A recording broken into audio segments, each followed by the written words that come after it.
मेरा नाम डॉक्टर मोहम्मद अफान कैसर है, माहिर अमराज मेदा व जिगर और लिवर ट्रांसप्लांट में आगे मैंने फेलोशिप कर रखी है ट्रांसप्लांट हेपेटोलॉजी में। Most awaited interviews of all times. मेरे साथ मौजूद है मुल्क का बहुत बड़ा नाम, सदर है पाकिस्तान मेडिकल कमीशन के, माया नाज नाम है, डॉक्टर अरशद तकी साहब। सवालों की एक फहरिस्त है और एनएलई ने धमाका कर रखा है। डॉक्टर अरशद तकी साहब, welcome to Pakistan largest digital media network. Thank you very much जी, बहुत शुक्रिया। अस्सलाम वालेकुम। और बड़ी खुशी है जी आपसे आज बात करके, आपने मौका दिया, हमारे सर, हमें अपना मौका एनएलई बता। एनएलई हंगामा क्यों है बरपा? दुनिया में कोई भी पॉलिसी मुतारिफ कराई जाती है तो वक्त दिया जाता है। प्लैब आ रहा है 2023 में, हमें पाकिस्तान बैठे पता है 2023 में आ रहा है। ये रातों रात एनएलई की पॉलिसी क्यों बना दी है? और इतना शोर, इतना हंगामा, 3 दफा ट्विटर पे ट्रेंड चल चुके हैं sir, struggle for NLE, against NLE, क्या धमाका है? जी जी, एक दो चीज़ें मैं क्लैरिफाई कर दूं। पहली बात तो ये है कि जी हाँ, हम जब रेफर करते हैं तो एक तरफ हम कहते हैं कि जी हमें वलायत की तरफ, उनकी तरफ नहीं देखना चाहिए, हमें अपने तरीके वज़ा करने चाहिए। फिर उसके बाद जब हम दूसरी साइड पे हम कहते हैं कि जी वलायत वालों ने तो 5 साल दिए, आप फौरन ये शुरू कर रहे हैं। पहली बात क्लैरिफाई कर दूं कि एकदम से नहीं आया। 2019 के ऑर्डिनेंस में भी एनएलई था, उसके बाद कानून में भी एनएलई आया। 2000 अक्टूबर 2020 से ये कानून बन चुका था और उस वक्त कहा गया कि जो क्लास इस वक्त पास कर चुकी है, जो हाउस जॉब शुरू कर रही है उसका तो नहीं होगा, लेकिन जब वो अब जो पास करके अब आइंदा हाउस जॉब शुरू करेंगे, 1 साल का वक्फा तकरीबन उस सेशन को दिया गया कि आप एनएलई तैयार कर दें। पहली बात, सो अचानक नहीं है, अक्टूबर 2020 से ये काउंसिल के डिसीजन सामने थी और ये सबके इल्म में थी। दूसरी बात कि जी ये एनएलई जो है ये करवाने की जरूरत क्यों पेश आई और हम 5 साल तक इसको मौखर क्यों नहीं कर सकते, पोस्टपोन कर लें, आज बता दें, 5 साल बाद करें। अ, अब थोड़ा सा मैं क्लैरिफाई कर दूं कि बहुत सारी यूनिवर्सिटीज़ हैं, 19 से ज्यादा के करीब यूनिवर्सिटीज़ हैं, बहुत सारे मेडिकल कॉलेजेस हैं। एक तरफ बहुत सारी बातें की जा रही हैं स्टैंडर्ड के बारे में, मैं उसकी डिटेल में नहीं जाऊंगा। जो लग्जरी वाला यूके के पास है वो हमारे पास नहीं है। यूके एक एस्टैब्लिश सिस्टम के ऊपर कुछ बिल्ड करना जा रहा है। हमारे पास किसी हद तक एक ब्रोकन सिस्टम है, उसके अंदर हमें पब्लिक के सामने अकाउंटेबल हैं हम लोग, ये सर्टिफाई करने के लिए कि जो डॉक्टर दे रहे हैं वो एक सेफ डॉक्टर है। सो हम इसके ऊपर ज्यादा नहीं बैठ सकते, इसलिए हमें एनएलई कराने की जरूरत पेश आ रही है कि हम इस बात को असर्टन कर लें। और इसका सिर्फ इतना ही स्कोप है कि इस चीज़ को असर्टन कर लें कि जो डॉक्टर सर्टिफाई करने चले हैं, वो एक लाइसेंस करने चले हैं, वो एक सेफ कॉम्पिटेंट डॉक्टर है। So I hope that answers the question sir जी। सर अब इसमें सवाल ये हुआ है क्योंकि ये ऑल ऑफ सडन हो गया है, तो बड़े लोगों को बड़ी टेंशन का सामना है। लोग ये कहते हैं कि जो पब्लिक सेक्टर हॉस्पिटल है, मेरी जावेद अकरम साहब से भी पिछले दिनों बात हुई, मैं नाम कोट करके कह रहा हूँ, मैंने कहा आपको एनएलई पे इंटरव्यू देना है, कहते हैं मैंने पता ही कुछ नहीं, मैं की इंटरव्यू देना है। वाइस चांसलर यूएचएस जो है, ये लोग जी ऑन बोर्ड नहीं थे। मुझे ये बताएं कि पीएमसी से ये इदारे रिकॉग्नाइज्ड हैं, पब्लिक सेक्टर हॉस्पिटल्स, अब ये जी सारे कायदे आजम जी मेडिकल कॉलेज जहां का मैं पढ़ा हुआ हूँ, निश्तर है, लाहौर के जी सर्विसेज, इलामा इकबाल से आप पढ़े हुए हैं, ये सारे जी रिकॉग्नाइज्ड हैं। क्या जी जी 5 साल में पीएमसी अपने रिकॉग्नाइज्ड इदारों की इतनी क्रेडिबिलिटी पैदा नहीं कर सका कि उसके बाद फिर पीएमसी को एक इम्तिहान लेना पड़े, इम्तिहानी कर दें बच्चों को? जी, पहली बात तो ये है कि आप कुछ इदारों के आपने नाम लिए, कुछ के आपने भी नाम नहीं लिए, और मैं लेना भी नहीं चाहता, और मैं किसी इदारे के ऊपर कोई बात भी नहीं करना चाहता। मैं सिर्फ एक बात कर रहा हूं कि आप सब लोग भी बैठ के कहते हैं कि स्टैंडर्ड्स यूनिफॉर्म नहीं रहे। हम सब लोग कह रहे हैं कि जी एजुकेशन का जो सिस्टम है उसमें कुछ किसी ना किसी हद तक ब्रोकन है, ये सब के सब एग्री भी करते हैं। फिक्स जो फिक्स है उसके ऊपर एक थोड़ी सी डिस्कशन होती है। कुछ लोग कहते हैं कि जी आप इन इदारों को, आप इन इम्तहानों को ठीक करें। पहली बात यह है कि वो इम्तहानात तो यूनिवर्सिटीज लेती हैं। दूसरी बात आपने कही कि जावेद अकरम साहब, आपने नाम ले लिया, सो मैं नाम ले लेता हूँ। जाहिर है नेशनल जो आपका ये एनएलई का सिलेबस है, वो आपको पता है कि एकेडमिक बोर्ड ने बनाया है, और उस एकेडमिक बोर्ड के अंदर वाइस चांसलर्स भी मौजूद हैं उन्हीं यूनिवर्सिटीज के जो इम्तहान लेने वाली हैं। सो उनके नहीं तो उनके कुलीग्स ने बनाया है, और उनके सामने भी आ जाएगा, सबके सामने आ गया। ये सिलेबस वही है जो कि आम एमबीबीएस के इम्तहान के लिए होता है, कोई नई चीज नहीं है इसके अंदर। और शायद सर सिलेबस पे बड़े सवाल हैं। सत्तर जी परसेंट की पासिंग भारत भी लेता है इम्तिहान, तो 50-60% पे बंदे पास कर देता है। और उसके जी बाद अगर कहते हैं ये अमेरिका के मुताबिक है, तो अमेरिका तो अपनी ग्रेजुएशन में कोई इम्तिहान नहीं लेता, और यहाँ तो एक एक प्रॉफ पास करना है बहुत बड़ा अजाब साबित होता है। और 70% पासिंग मार्क्स सर। और मुझे सब बताएं, अगर मोटरवे के एंड पे एक बच्चा स्टक हो गया, तो वो तो फिर कहाँ जाएगा? दरिया में छलांग मारेगा? क्या जी करेगा पहली बेचारा? पहली चीज तो ये है कि पाकिस्तान मेडिकल कमीशन बच्चों को रोकने के लिए नहीं बना, बच्चों को ठीक है। इनकरेज कर रही हैं। और एग्जाम हम भी ये जानते हैं कि हमें डिज़ाइन इस तरह करना है, जैसे मैंने कहा कि सब एग्जाम का और हम इंशाल्लाह अभी काउंसिल इसको क्लैरिफाई भी कर देगी ताकि लोगों की तसल्ली हो जाए कि ये एग्जाम का मकसद जो है, आप सिलेबस जब देते हैं तो सिलेबस सारा तो मौजूद है, लेकिन एग्जाम का मकसद ये असर्टन करना है कि ये एक सेफ डॉक्टर है। और इसमें वो सवालात का जो ऑब्जेक्टिव होगा वो भी यही होगा कि सेफ्टी है। इसलिए हम इसको एक प्रोफेशनल, चार प्रोफेशनल्स का सब्स्टिट्यूट नहीं बना रहे। ये नहीं बना रहे कि चार प्रोफेशनल्स में आपने जितने सवाल किए या जितने सवाल आ सकते हैं वो रिप्रोड्यूस होंगे। लोगों के जहन में इससे इस किस्म का तासर पैदा हो रहा है कि इस किस्म का इम्तहान होगा कि जहां चारों प्रोफेशनल्स के जितने सवालात किए गए हैं वो, ये इसलिए 70% रखी गई है कि उसमें उस लेवल के बेसिक क्वेश्चन पूछे जाएं कि जिनका ताल्लुक मेनली पेशेंट सेफ्टी से हो। अब आप मुझे एक छोटी सी बात बताएं कि एक बच्चा आता है आपके पास एल्बो फ्रैक्चर के पास हाथ, और वो एल्बो फ्रैक्चर में किसी डॉक्टर को ये नहीं मालूम कि मैंने अगर फिक्स करते वक्त उस मरीज की नब्ज देखनी है, तो वो एक सिंपल सी चीज है। लेकिन अगर नहीं मालूम तो वो बच्चा जो है उसकी तो बाजू इस्केमिक हो सकती है।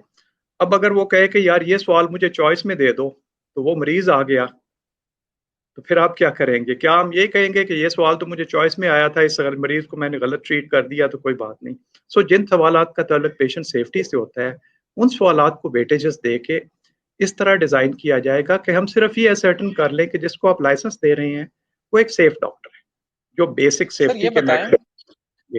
आपको नहीं लगता कि क्योंकि जाहिर है इसमें जब ये एफएमजीज की बात आती है, फॉरेन मेडिकल ग्रेजुएट्स के एनईबी के एग्जाम्स की, उन पे भी मैं आऊंगा, वो बहुत बड़ा सवाल खड़ा करके बैठे हैं, वही स्ट्राइक्स करते हैं, पीएमसी के बार पहले भी हंगामे हो चुके हैं। मुझे सिर्फ एक बात बताएं कि एकेडमी माफिया डेवलप जी हुआ था एनईबी एग्जाम्स के बाद। गली गली जी एकेडमियां खुली थी, भारी चार्जेस ये चाइना रशिया के ग्रेजुएट्स ने आके भरे। और अब जी आपको नहीं लगता कि कैंसर की तरह इस एनएलई एग्जाम पे, मैं मान लेता हूं, मैं आपकी बात कोट करता हूं कि शायद आप शुरू में पासिंग परसेंटेज 95% कर दें, 97% कर दें, लेकिन आगे चल के सिस्टम ऐसा नहीं रहेगा, क्योंकि सेंटर इंडक्शन पॉलिसी और बाकी चीजें भी शुरू में बड़ी एक्सेप्टेडली थी, बाद में अजाब इलाही बन गई। एंट्री टेस्ट भी शुरू में ऐसे ही लाया गया था कि चलो जी कोई मसला नहीं हम, और उसके बाद तो अजाब इलाही बना दिया गया। कितना माफिया चला इस एकेडमी के पीछे। आपको नहीं लगता कि एनएलई एग्जाम जो है बहुत बड़े एकेडमी माफिया को दावत देगा? It will be disaster. अच्छा, वो थोड़ा सा मैं आपको बता दूं कि अगर आप इसको इम्प्लीमेंटेशन के ऊपर जो काम हो रहा है और जो हमने थोड़ा बहुत उस पर बताया है, बट आई थिंक कम 15 जुलाई या इसके उससे पहले इंशाल्लाह जब इस सिस्टम जो जिस तरह इम्प्लीमेंट हो रहा है उसके ऊपर जब क्लैरिटी आती जाएगी तो आपको इसका ये सारा का सारा सिस्टम जैसे हमने बताया कि कंप्यूटर बेस्ड है। इसके पीछे पूरी की पूरी अ, दो तीन बेसिक प्रिंसिपल्स है। एक तो ये है कि जो भी एग्जाम, चाहे एमडी कैट होगा चाहे एनएलई होगा, उसकी जो स्टूडेंट फी दे रहा होगा उसके अंदर दो चीजें, तीन चीजें इंक्लूडेड होंगी। एक तो प्रैक्टिस एमसीक्यूज का बैंक, वो प्रैक्टिस एमसीक्यूज का बैंक पूरा मौजूद होगा। सेकंड, एक मॉक एग्जाम उसके अंदर इंक्लूडेड होगा। उसके बाद एक तीसरा इम्तहान होगा। मैं किसी भी स्टूडेंट को कभी भी घर होम ट्यूशन से नहीं रोक सकता, ये समहाउ हमारे पास एक ऑब्सेशन बन चुकी है। बट वो जो सवाल हमारे पास है, बैंक है, उसमें मुकम्मल एक साथ उसके पैरेलल एक प्रैक्टिस बैंक हम खुद डेवलप करके उसको अपनी वेबसाइट के ऊपर हम एक्सेस दे देंगे कि आप जाओ, आप यहाँ से प्रैक्टिस कर लो, आपको किसी बाहर जाने की जरूरत नहीं।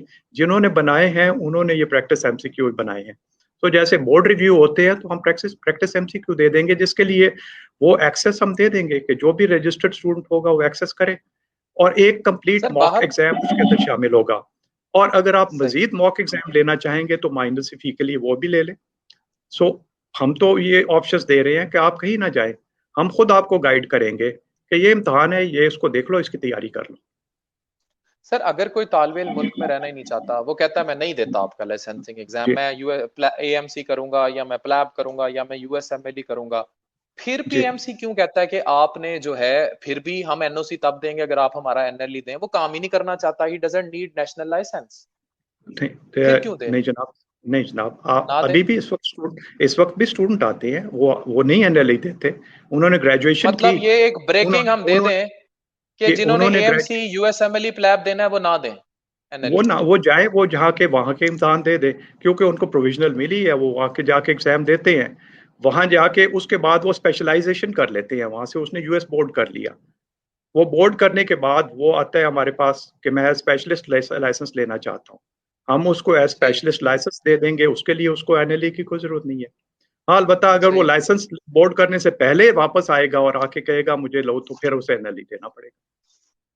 ठीक हो गया। सर मुझे ये बताएं कि अभी एनई यकम दिसंबर 2019 को एनईबी 1 का एग्जाम होता है फॉरेन मेडिकल ग्रेजुएट्स के लिए। जी पीएमसी और नम्स मिल के कराते हैं। उसमें जी लोग पास करके बैठे हुए हैं, कुछ लोगों ने एनईबी जी 2 भी पास किया हुआ है। ये वो जी फॉरेन मेडिकल ग्रेजुएट्स हैं जिन्होंने मेरा इनबॉक्स और आपको भी ईमेल्स भरी हुई होंगी। सर मुझे जी ये बताएं, वो कहते हैं हम 4-4 5-5 साल रुल गए हैं इस मुल्क में आके, हम हमसे जी ज्यादा हमारे ड्राइवर तनख्वाहें ले रहे हैं, हम दोबारा क्यों एनएलई में बैठे, जबकि हम उसका जो अप्लाइड क्लिनिकल एग्जाम है जिसको आप एनएलई या थ्योरी का एग्जाम देते हैं, एनएलई 1 आप कहते हैं, वो कहते हैं जब हमने एनईबी स्टेप 1 और 2 क्लियर कर लिया है तो हम दोबारा एनएलई में क्यों बैठे? जी। इस वक्त तो पहली बात है कि अब एनएलई लॉ है, उनको एनएलई पास करना है। ठीक। सेकंड ये है कि ये इसका डिज़ाइन उससे डिफरेंट है एनएबी से, इसके दो स्टेप नहीं है, इसका एक ही स्टेप है। वो जो प्री क्लिनिकल जो थ्योरी का है वो एक ही स्टेप है, सो वो उनको करना पड़ेगा। आ, ये एक सिंपल सी सर ये बात है। ज्यादती नहीं हो जाएगी उन बच्चों के साथ? एक ज्यादती सी नहीं हो जाएगी कि एक बच्चे जिन्होंने 4 साल पहले पीएमसी का इम्तिहान पास कर लिया हो, आपने लिया, नम्स यूनिवर्सिटी ने कंडक्ट कराया, वो बेचारे दोबारा दें इम्तिहान?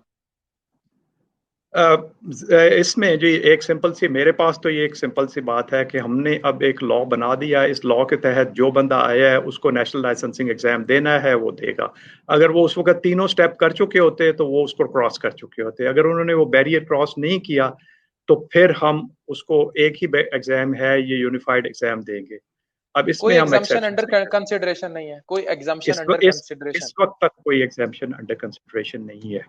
Sir coming to a very important question, जी जी पाकिस्तान से एनओसी लेकर बहुत सारे फॉरेन मेडिकल ग्रेजुएट इसी रियासत पाकिस्तान से एनओसी लेकर चले गए बाहर पढ़ने, और जी वो जाते हैं किर्गिस्तान। 8,000 जी स्टूडेंट्स का सवाल कर रहा हूं मैं किर्गिस्तान के, जी बाहर जी भी बैठे हैं। जी इधर अब वो हमारी लिस्ट में, ग्रे लिस्ट में, या मॉडिफाइड फॉर्म में आप कह दें जी वो सी लिस्ट में बैठे हैं। मुझे जी बताएं, जो बच्चा वहां 4th ईयर फाइनल ईयर में है, क्या वो म्यांमार का मुसलमान बन के नहीं रह गया बर्मा से, कि ना जी उसको बांग्लादेश एंट्री दे रहा है, ना उसको म्यांमार वाले रहने दे रहे हैं, वो बेचारा कश्तियों में डूब रहा है या तो उसे आप एंट्री दें, उसे इम्तिहान देने दें, एनएलई देने दें। पहले ये ग्रे लिस्ट ने क्यों इतना भूचाल बचा दिया, ब्लैक लिस्ट ने? पहले थोड़ा क्लैरिफाई कर दूं। पहली बात तो ये है कि वो एनओसी क्या था। वो एनओसी ये होता था कि ये स्टूडेंट कहीं जाके भी पढ़ ले, वो जो आपकी एक वर्ल्ड वो जो डायरेक्टरी होती थी उसके अंदर जो कॉलेजेस थे, और उन कॉलेजेस की मालूम है कि उसमें 2-3 कॉलेज पाकिस्तान के ऐसे भी मौजूद थे कि जो पाकिस्तान पीएमडीसी ने बंद कर दिए हुए थे। सो उस डायरेक्टरी की तो क्रेडिबिलिटी यही थी। एनओसी क्या होता था कि ये स्टूडेंट वापस आके इम्तहान दे सकता है, लाइसेंसिंग एग्जाम दे सकता है। वो दरवाजा हमने अभी तक बंद नहीं किया।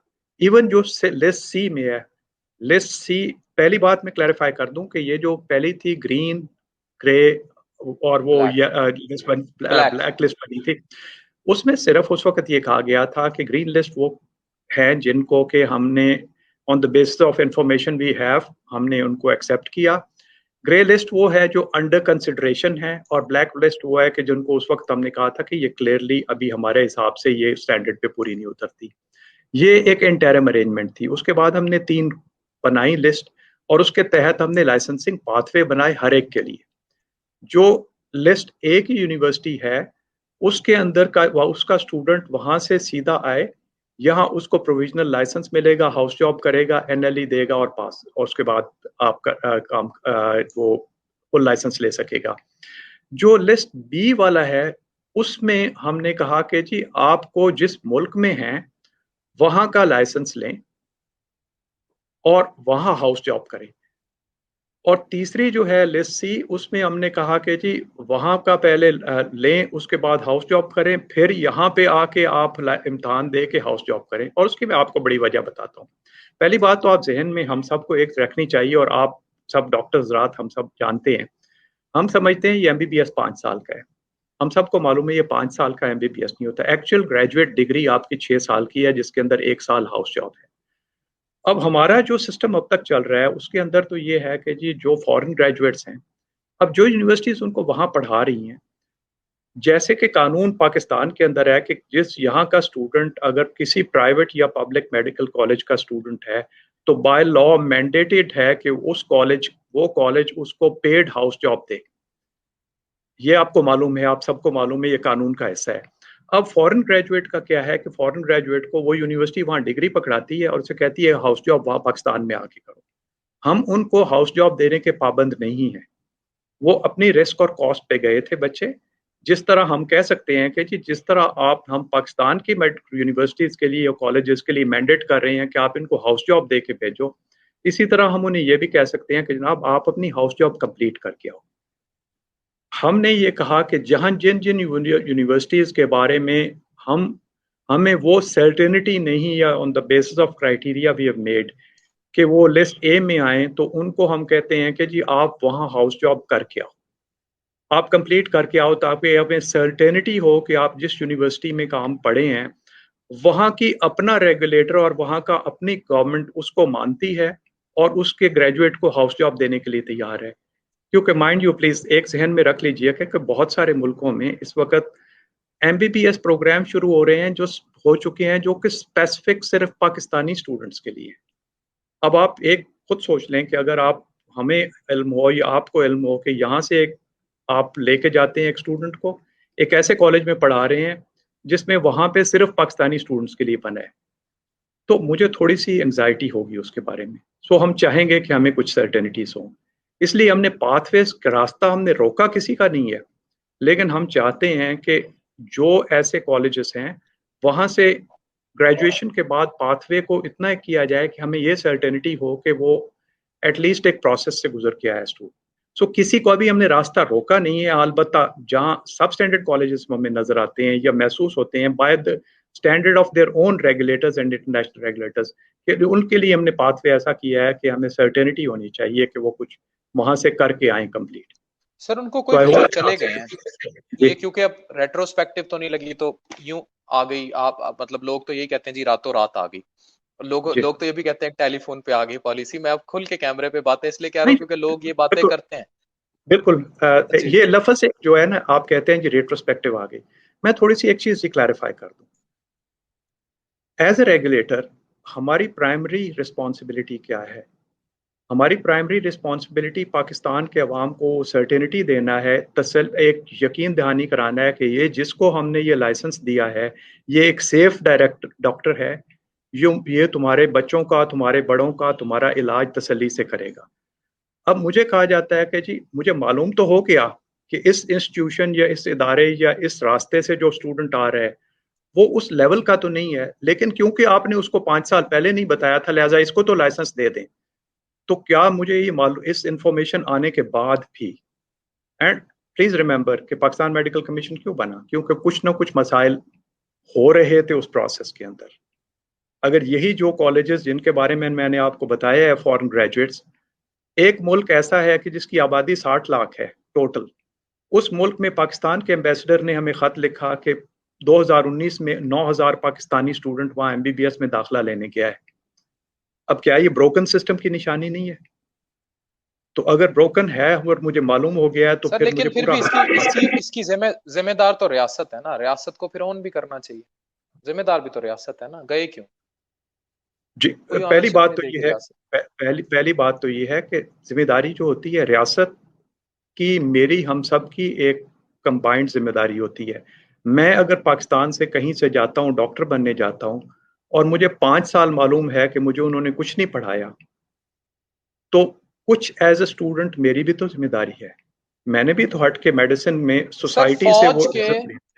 फौज के जी बहुत बड़ी तनकीद है पीएमसी पे। ये जो मैं क्वेश्चन करने जा रहा हूँ, शायद ये जी आपसे प्रेस कॉन्फ्रेंस में भी बहुत सारे साहबी पूछते हुए 10 दफा सोचे। जी आर्मी जी। मेडिकल कॉलेजेस को एनएलई से एग्जाम्शन क्यों दी गई है? बहुत क्रिटिक है पीएमसी पे ये। और क्या किसने एग्जाम्शन है? वो किसने वो कहा है मैंने कि पढ़ा है। एग्जामिशन दी वो मैंने गई? पढ़ा है, वो कहते हैं वो अपना लोकल एनएलई लेंगे। लोकल नहीं एनएलई की अगर उन्हें इजाजत है तो यूएचएस को क्यों नहीं? जनाब, पहली बात तो ये ये कोई लोकल एनएलई नहीं है। हर डॉक्टर पाकिस्तान का, चाहे वो किसी मेडिकल कॉलेज से है या पाकिस्तान से बाहर से भी किसी कॉलेज से है, सिवाय उस लाइसेंसिंग पाथवे के जहाँ पे कि वो बाहर से एक हमारे रिकग्नाइज स्पेशलिस्ट प्रोग्राम से आया है, हर डॉक्टर को एनएलई लेना है लाइसेंस लेने के लिए। That includes doctors from army medical college and all institutions, first thing. और वो वही नेशनल लाइसेंसिंग एग्जाम होगा जो बाकी सब लोग दे रहे होंगे।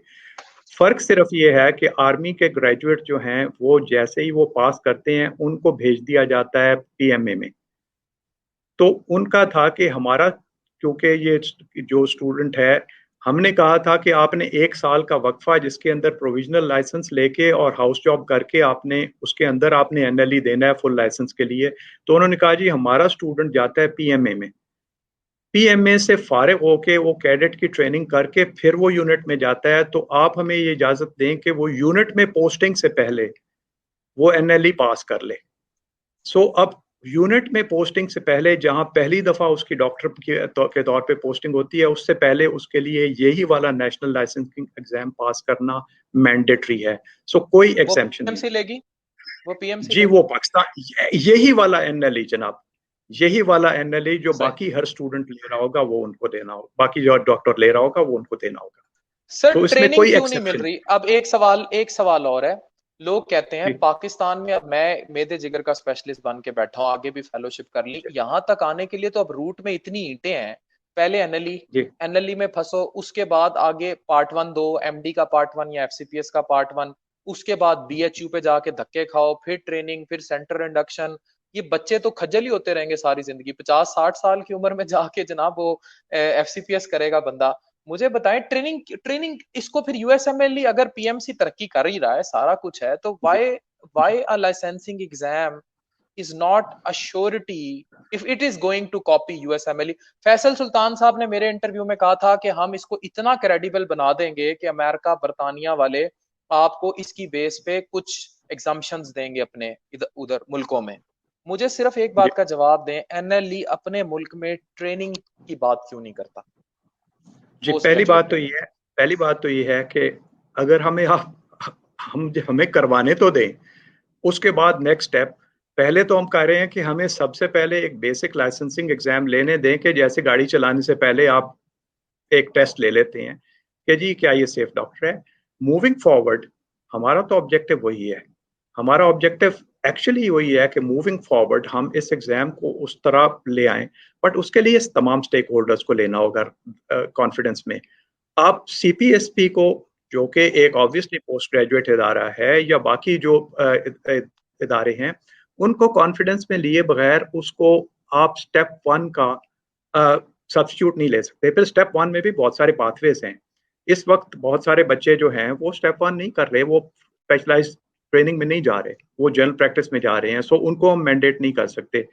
लेकिन दो चीज़ें, पहली चीज़ कि हम चाहेंगे कि हमारा लाइसेंसिंग एग्जाम और इसी ऑब्जेक्टिव की तरफ मूव करें, इतना क्रेडिबल हो कि किसी दूसरे मुल्क में भी एंट्री लेवल पे हमारा ग्रेजुएट जाके इस एग्जाम की बेस पे जा सके। देखें, जब तक हम अपना गोल नहीं डिटर्मिन करेंगे उस वक्त तक हम वहां पहुंच नहीं सकेंगे। सो पहला गोल तो ये है कि वहां हमें पहुंचना है, शुरू करेंगे तो वहां पहुंचेंगे। दूसरी बात हाउस ये जॉब है कि सेंट्रल इंडक्शन होगी। सर हाउस जॉब की सेंट्रल इंडक्शन होगी, अब पेड हाउस जॉब सर मिलेगी सबको सर एनएलए के बाद? पहली बात आप एक मैं थोड़ा क्लियरिटी बता दूं कि पाकिस्तान मेडिकल कमीशन जो है वो आपका एम्प्लॉयर नहीं है। पाकिस्तान हर एक को अपना अपना रोल के बारे में क्लैरिटी ले लें। सेंट्रल इंडक्शंस जो हो रही हैं, पहली बात health care delivery provincial subject है। प्रोविंशियल गवर्नमेंट सबसे बड़ी एम्प्लॉयर है हाउस जॉब के मार्केट में या किसी भी जॉब मार्केट में। वो क्या पॉलिसी रखती हैं वो उनकी पॉलिसी होती है, पाकिस्तान मेडिकल कमीशन की पॉलिसी नहीं होती।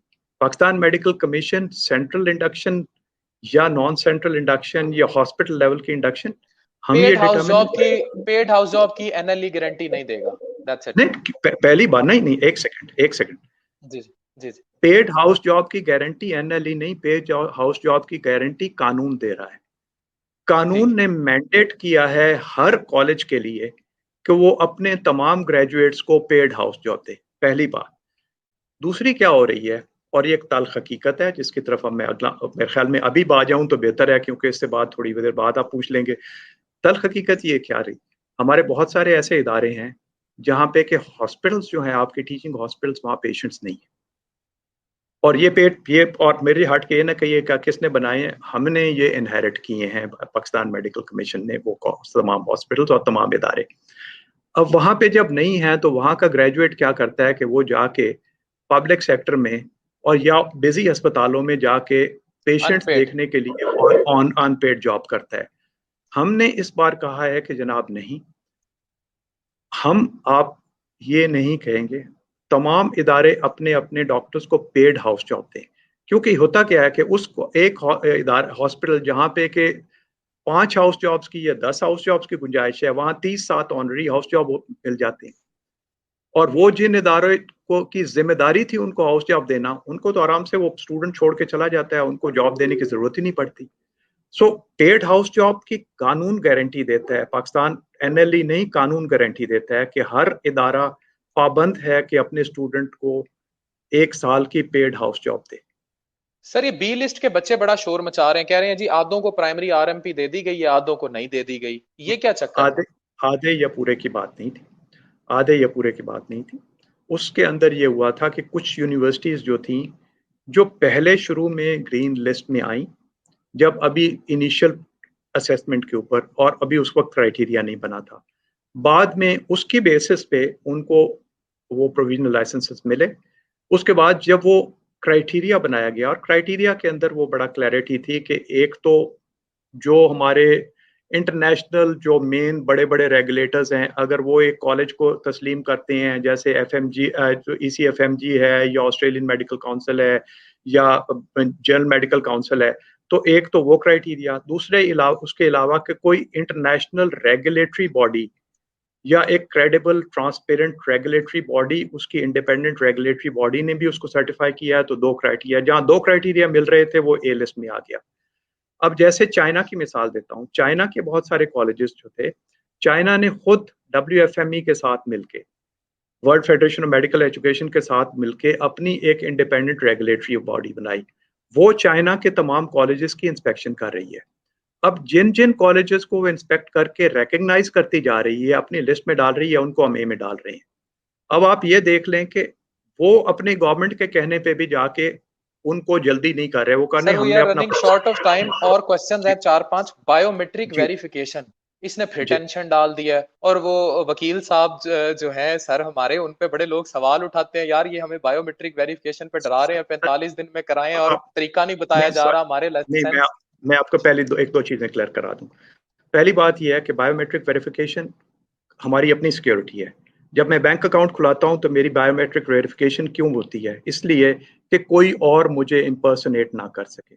हम ये चाहते हैं कि हमारे डॉक्टर को कोई और इम्पर्सनेट ना कर सके, उसकी बायोमेट्रिक वेरिफिकेशन। उसका दूसरा एडवांटेज ये भी होगा कि जब वेरिफिकेशन हो जाएगी तो आप के डेटाबेस के अंदर आप एक डॉक्टर के तौर पे आ जाएंगे, आपके नादरा डेटाबेस में। ये बेस माइंड यू नादरा कर रहा है। हमें इस चीज का क्यों है? क्योंकि हम ये जानना चाहते हैं हमारे डॉक्टर कहाँ हैं, ताकि हम उनके डिस्ट्रीब्यूशन के हिसाब से आगे प्लान कर सकें। जिस दिन से ये लागू होगी, ये तमाम सिस्टम इम्प्लीमेंट होगा, उस दिन से ये तो हमने बताया कि जी ये फैसला कर लिया है काउंसिल ने कि होगी। उसके बाद हम टाइम देंगे, और उसके बाद फैसिलिटेट करेंगे, उसके कियोस्क हम हर अस्पताल में लगाएंगे, हम हर जगह फैसिलिटेट करेंगे कि लोगों को उनके दरवाजे पे सर क्वैकरी पे आते हैं। जी मैं गैस्ट्रोएंटरोलॉजिस्ट हूँ, लेकिन इस जी मुल्क की गली गली में एमबीबीएस बैठा एंडोस्कोप कर रहा है, उसको रोकने वाला कोई नहीं। हाई एडवांस प्रोसीजर्स कर रहे हैं लोग, एंजियोग्राफियां तक कर रहे हैं, गायनी के ऑपरेशन जी कर रहे हैं, क्वैक सी सेक्शन भी कर रहे हैं। पीएमसी जी सर क्वैकरी पे क्या कर रही है, हमारे हेल्थ केयर कमीशन क्या कर रहे हैं? गली गली में लोग बंदे मार रहे हैं। जी जी। पहली चीज, दो चीजें मैम। एक बात है कि ये जो हेल्थ केयर डिलीवरी एक्चुअली है, ये प्रोविंशियल सब्जेक्ट है, इसको मॉनिटर करना हेल्थ केयर कमीशन का काम है। जहां तक पीएमसी का काम है, हमें जो करना है वो क्रेडेंशियलिंग करनी है कि आपने एफसीपीएस गैस्ट्रोएंटरोलॉजी किया, उस एफसीपीएस गैस्ट्रोएंटरोलॉजी के बेसिस पे हम क्या क्या प्रिविलेजेस आपको मिलने चाहिए। माइंड यू, वो प्रिविलेजेस आपको आपका इदारा देता है जब आप अपने इदारे में काम कर रहे होते हैं। और अब ये कानून में आ जाना चाहिए हेल्थ केयर कमीशन के कि जब किसी डॉक्टर को प्रिविलेजेस दी जाए तो वहाँ डिफाइन भी किया जाए कि ये गैस्ट्रोएंटरोलॉजिस्ट ये कर सकता है।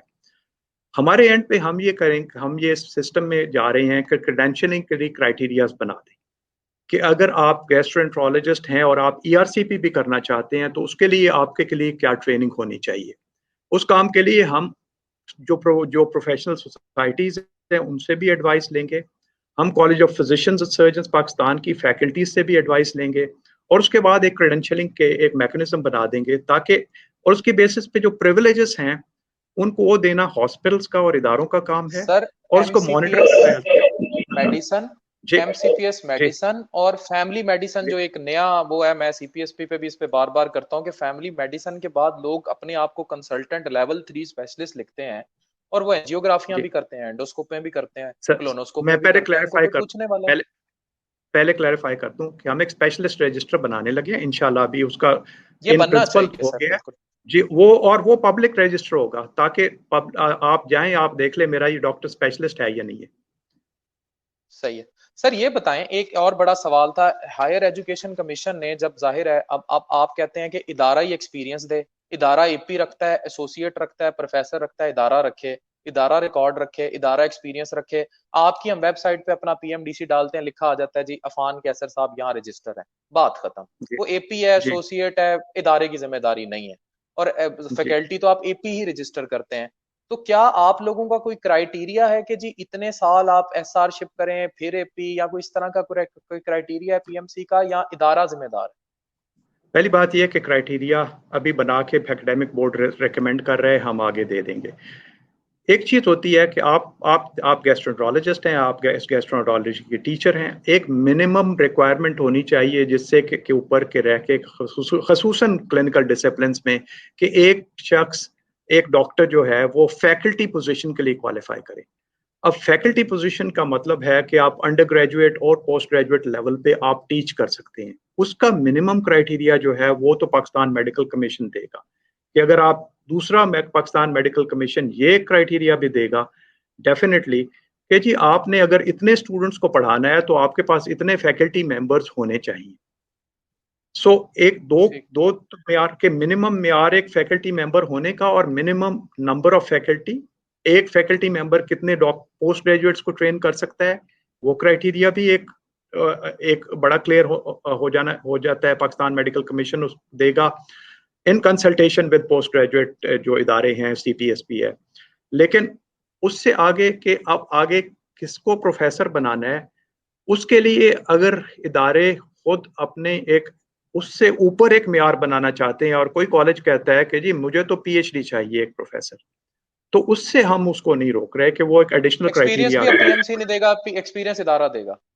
जी, पहली बात तो यह है कि पहले भी अगर आप पीएमसी का या पीएमडीसी का एक्सपीरियंस सर्टिफिकेट अगर आप देखते थे तो एक हॉस्पिटल लिख के भेजता था इसने मेरे पास 365 दिन काम कर दिया है, तो हम उसी लिखे हुए पे कह देते थे हाँ जनाब इसने 365 दिन काम कर लिया है और अब इसने 5 साल कम कर लिया है, इसको एसोसिएट प्रोफेसर बना दो। वो एक्सपीरियंस तो उस वक्त भी सर वो इदारा कंप्यूटर बेस्ड दिया। टेस्टिंग क्या है? कंप्यूटर बेस्ड टेस्टिंग क्या है? लास्ट 2 मिनट्स है मेरे पास, व्हाट इज जी, कंप्यूटर बेस्ड? बड़ा क्लियरली, बड़ा मैं ब्रीफली बता दूं कि कंप्यूटर बेस्ड टेस्टिंग का ये है कि आपके सामने एक स्क्रीन खुलेगी, आपकी पहले तो सबसे पहले आपके वो वेरिफिकेशन कर लेगी फेशियल रिकग्निशन सॉफ्टवेयर के साथ। वो कंफर्म करने के बाद कि आप वही स्टूडेंट हैं जिन्होंने अप्लाई किया है या वही डॉक्टर हैं जिसने अप्लाई किया एग्जाम के लिए, उसके बाद आपका टेस्ट शुरू होगा। उस टेस्ट को वो पीछे से वहां शफल किया गया होगा, आपके सामने एमसीक्यूज आएंगे, कंप्यूटर के ऊपर ही आप उनके जवाब देंगे। जवाब देने के बाद आधे घंटे के अंदर अंदर आपका रिजल्ट आपके पास अवेलेबल होगा।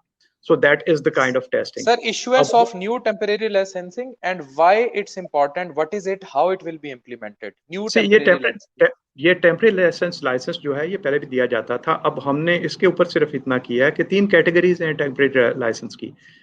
या तो आप एक प्रोग्राम के लिए आए हैं, आप ट्रेनिंग लेने के लिए आए हैं। आपने जस्ट मसलन अब आपके बहुत सारे मुल्कों से लोग आते हैं जो यहाँ FCPS के प्रोग्राम्स में और उनमें प्रोग्राम्स में इंडक्ट होते हैं। सो उनका वो इंडक्ट होते हैं, पहले उनको 3 महीने या 6 महीने के लिए लाइसेंस दिया जाता था। अब हमने कहा है कि ड्यूरेशन ऑफ ट्रेनिंग के लिए उसको एक लाइसेंस दिया जाए। उस दौरान हम वो ट्रेनिंग प्रोग्राम है उसका, वो ट्रेनिंग का रिस्पॉन्सिबल है, उसका जो सारे रिस्ट्रिक्शंस हैं उसके अंदर रहते हुए काम कराए। दूसरा एक कोई डॉक्टर हैं जिनकी को अपना स्पेशल स्किल सेट है, उस स्किल सेट को यहाँ टीच करने के लिए वो आ रहे हैं, उनको उसकी बेसिस पे जो इदारा इनवाइट कर रहा है जिसके लिए आ रहा है उसकी बेसिस पे एक टेम्परेरी लाइसेंस दे दिया जाए।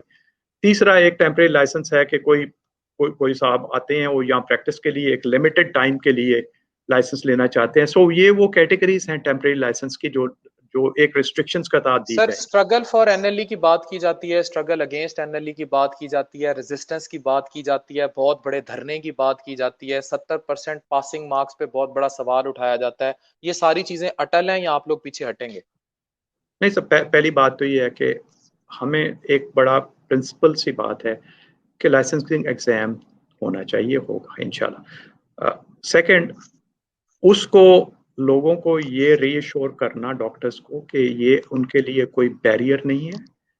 हम सिर्फ ये असर्टन करना चाहते हैं और हम कोई इंटरेस्टेड नहीं है, हम चाहते भी नहीं है कि किसी किस्म का बैरियर बने। और वो स्टूडेंट्स, मैंने वही कहा, मैं तो बार बार कहता हूँ कि स्टूडेंट्स जो अच्छे पास करके अपने मार्क्स से आए हुए हैं और जिनका बेसिक 5 साल का वो अपना सेफ प्रैक्टिस का सब स्किल सेट सब नॉलेज है, उनके लिए ये बिल्कुल एग्जाम थ्रेट नहीं होगा। हम जैसे जैसे ये टाइम गुजर रहा है हम इस डायलॉग में लोगों को एंगेज करके उनको क्लैरिफाई भी करते जाएंगे कि एग्जाम क्या है और इसका स्कोप क्या है। और जैसे जैसे आपको प्रैक्टिस MCQ सामने नजर आते जाएंगे तो आप उसको देख भी लेंगे कि क्या है एग्जाम। हम ये नहीं कर बहुत कर शुक्रिया। सकते कि जी। सो बहुत आई मीन शुक्रिया डॉक्टर इस पे अरशद मैं तकी सिर्फ साहब। ये रिक्वेस्ट करूंगा कर लें, कि आप करें करें। प्रिजम्पशंस पे ना करें। ये इसको देख लें, जैसे जैसे सामने आता जाएगा हम हर चीज ट्रांसपेरेंट है, सामने होगी आपकी। ये डॉक्टर्स के लिए, यानी आप ये कहने जा रहे हैं कि फ्यूचर में ये अच्छी चीज साबित होगी, इस पे अबहामों पे रिएक्ट करके जो कुछ किया जा रहा है वो गलत है? जी, और प्रिजम्पशंस पे नहीं प्लीज। जो जी। जो जो चीजें हैं उनको टाइम दें कि वो आपके सामने आ जाएंगी बड़ी क्लियरली। डॉक्टर अरशद तकी साहब, यहीं मैं आपसे एक वादा ले रहा हूँ, स्क्रीन पे सवाल और भी हैं, हम इस पे एक सेशन और करेंगे। अभी PSL चल रहा है, मैच शुरू होते हैं तो वो जाहिर है लोग वहां भी अभी, लेकिन अभी भी 2-3 हजार लोग लाइव देख रहे थे 12 मिलियन के चैनल पे, लाखों लोग सवाल कर रहे हैं हमसे, बहुत सारे सवाल हमारे रह गए हैं। आप इस मुल्क का बड़ा नाम है, बड़ा काम कर रहे हैं, हमारे साथ ऑफ स्क्रीन रहिएगा। डॉक्टर अरशद तकी ने आपके मैक्सिमम क्वेश्चंस को आंसर किया। सर बहुत शुक्रिया उर्दू पॉइंट पे आने का। बहुत This is बहुत Dr. शुक्रिया। Mohammad Afan Kaisar, Urdu Point signing off.